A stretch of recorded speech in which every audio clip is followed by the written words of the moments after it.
The first of those areas is worship. That's the first area I'm going to improve in.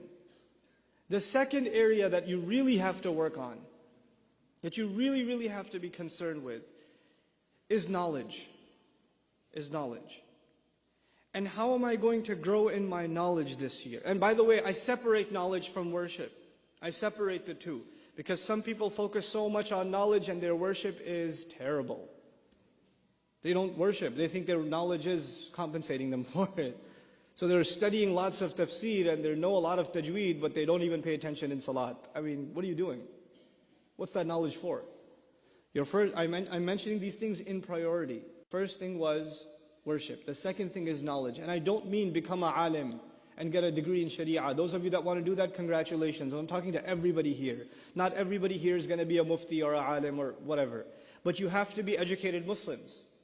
You have to be, there needs to be some minimal level of education in your Islam. And my recommendation for you for that is that by the end of the year, the coming year, you've studied at least a couple of things. You've studied the seerah, the life of the Prophet ﷺ, once. And you should do it every year once.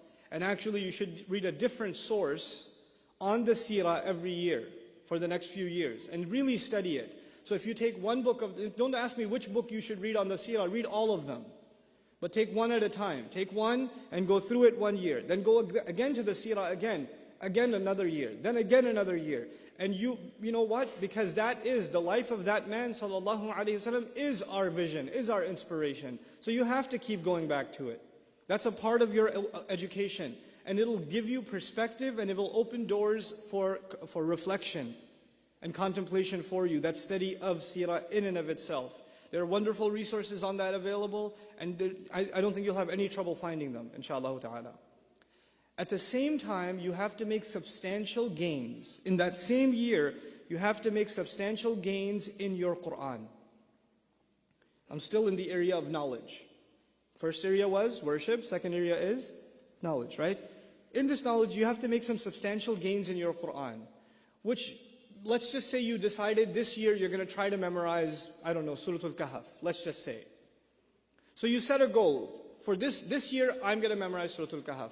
That means I'm going to memorize it, I'm going to study its tafsir, I'm going to read it in translation, I'm going to try to understand every word in its vocabulary. If there's a lecture series on Surah Al-Kahf, if there's a tafsir available on Surah Al-Kahf, if there's an article and paper on Surah Al-Kahf, I'm going to take it and I'm going to consume it. This is Surah Al-Kahf year for me. Next year might be Surah Al-Rahman year. The year after that might be Surah Al-Baqarah year. I don't know. Maybe it's a couple of surahs a year. But every year you make a substantial gain in your Qur'an. Tangible. Don't just say, I'm going to study the Qur'an. Don't do that. And don't just pick random passages. Take a surah, take a couple of surahs and focus. My biggest criticism of Muslim youth today is we don't have focus. Focus on one thing. Get it right. At least you can look back and say, Alhamdulillah, this year I accomplished 1 more surah, 2 more surahs, 3 more surahs, something. And when you study a surah, you don't just learn its meanings. As a student came up and asked me, what's more important, you think, understanding the Qur'an or memorizing it? And I said, how do you think that those two things are separate? Why do you think that? You know why we memorize the Qur'an? So we can repeat it over and over again. And when we repeat the ayat over and over again, Allah gives us more room to think and reflect more and more. And you start seeing things when you recite something 10 times that you didn't see when you recited it 9 times. He opens more doors.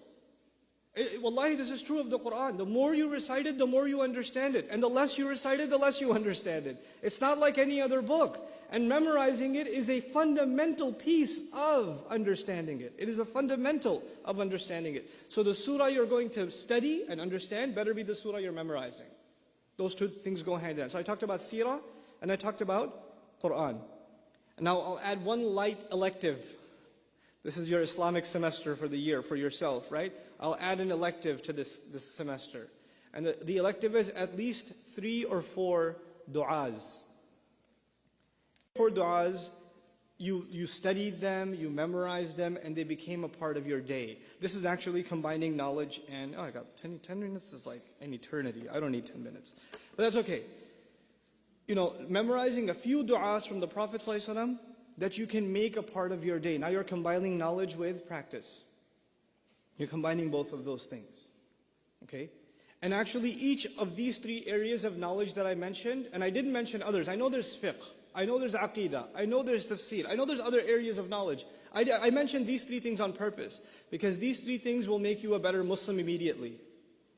Immediately they start having a practical impact on you. Your salah starts improving because you're reciting Quran that you've understood.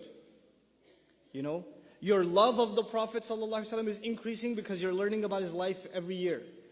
So every time you send salawat upon him, it's deeper. Those salawat are deeper felt. Your knowledge of dua is bringing you closer to Allah because now you know what you're asking Him. You know what you're actually asking Him. Now, this is knowledge.